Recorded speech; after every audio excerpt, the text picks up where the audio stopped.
Before the printing press, knowledge moved slowly. Not because people lacked curiosity, but because books were rare. Every page had to be copied by hand, word by word, line by line. Under candlelight, a single book could take months, sometimes years to create. That meant knowledge belonged mostly to monasteries, courts, and wealthy people. Ordinary people rarely owned books. Many never touched one in their entire lives. Information existed, but it did not travel freely. It was controlled, guarded, and painfully slow. And when ideas move slowly, the world changes slowly. Then one machine changed the speed of thought.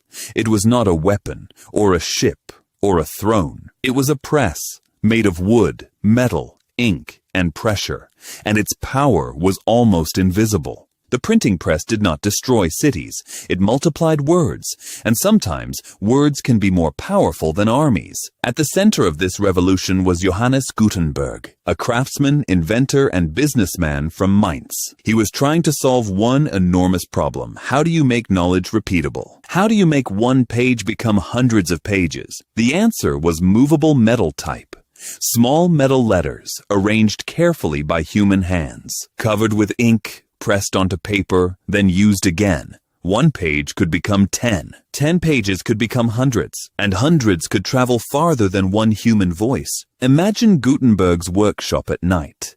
Candlelight flickers across wooden frames and metal letters. Ink stains the hands of workers.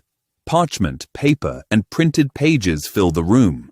The press comes down with force, and suddenly, a page appears, not handwritten, printed, and the same page can be created again, and again, and again. That repetition changed civilization.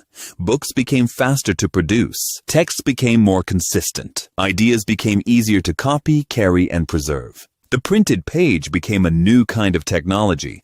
Long before the internet, this was an information revolution. The printing press changed education first. More books meant more students could learn. Teachers could share the same text with many readers. Scholars could compare ideas more accurately. Knowledge no longer depended only on memory or hand copying. Then religion began to change. Sacred texts, sermons, arguments, and translations spread faster. Questions that once stayed local could now cross borders. A printed idea could survive opposition. It could be read aloud, copied, discussed, and defended. Authorities suddenly had competition. Politics changed too. Pamphlets, proclamations, and arguments reached public streets. Rulers learned that printed words could influence crowds. Power was no longer only spoken from above.